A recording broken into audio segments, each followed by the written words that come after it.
जो हम लोग काम करते चले आ रहे थे अभी तक, क्योंकि हम बहुत ईज़िली लेके चलेंगे क्योंकि काफ़ी डिटेल्स इसमें ऐड होती है, बड़ा प्लान होता है।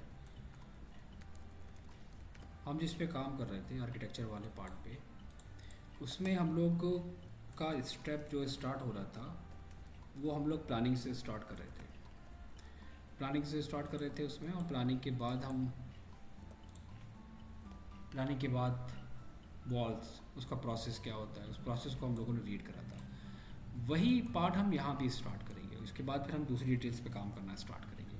हम जो ड्राइंग शेयर करेंगे वो ड्राइंग थोड़ी सी छोटी होगी, ठीक है। हम इस पे काम नहीं कराएंगे, हम काम कराएंगे थोड़ा सा अलग विला के प्लान पे, लाइक छोटे लेआउट पे काम कराएंगे, लाइक दिस वन। इसमें हमारे पास टोटल एरिया होगा 12,850, ठीक है। और हमारे पास ये एरिया होगा 24,525 टोटल, जिसमें हमारे पास किचन होगा, लिविंग होगा, डाइनिंग होगा, फैमिलीज होगी हमारे पास, ठीक है।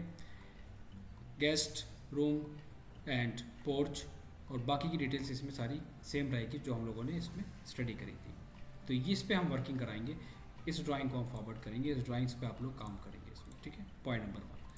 पहले हम स्टार्ट करते हैं इस वाले प्रोजेक्ट से। देखो, किसी भी ड्राइंग्स पे काम करने के लिए सबसे इम्पॉर्टेंट चीज़ हमने क्या बताई थी कि उसका जो बेस है, स्टैंडर्ड साइजेस वगैरह, हम लोग वही ऑलमोस्ट लेके चलते हैं, बाकी की रिक्वायरमेंट के ऊपर होते हैं।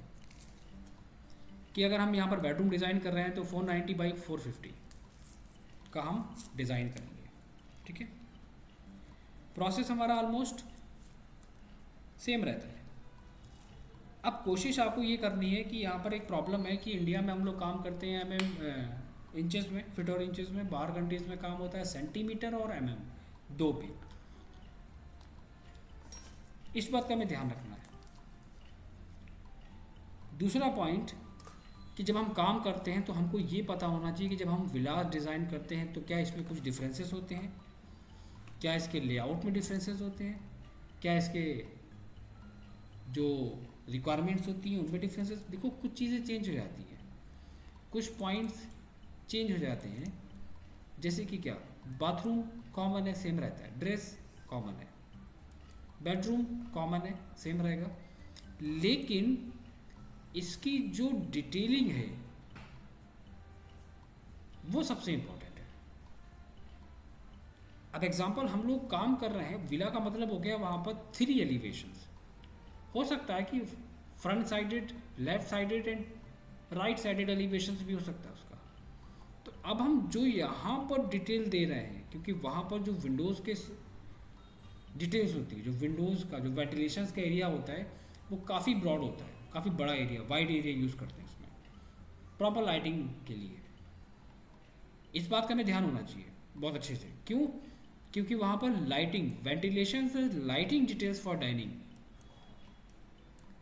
कि वहाँ पर प्रॉपर लाइटिंग पे फोकस करा जाता है। फसाड पे अगर हम देखेंगे तो वहाँ पर आपको पूरा फ्रंट पार्ट गिलास से मिलेगा, विंडोज़ आपको गिलास की मिलेंगी, लेकिन इसके साथ साथ वहाँ पर कुछ typical details like architecture element भी ऐड होते हैं।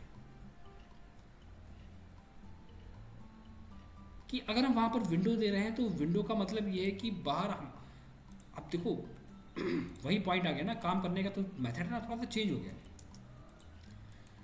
अब हम ये सारा पार्ट हम यहाँ तो इंक्लूड नहीं कर सकते, यहाँ की डिटेल्स ड्राइंग्स में पॉसिबल नहीं है, ठीक है। अब अगर हम वहाँ पर इन सारे पार्ट को, डिटेल्स को ऐड करा रहे हैं, तो विंडो वगैरह हम ऐड कर रहे हैं, तो हमें फोकस ये करना है कि उसका एक्सटीरियर व्यू कैसा आएगा। इंडिया में काम करा आर्किटेक्चर ड्राइंग्स के बेसिस पे, प्रोजेक्शन लाइन लेनी है, सील लेवल लेना है, डोर लेना है, विंडो लेना है, यहाँ विंडो है, यहाँ डोर है, यहाँ वेंटिलेशन है, यहाँ पर ये पार्ट है, यहाँ पर ये पार्ट है, बालकनी दे दी, ग्लास दे दी, काम खत्म हो गया।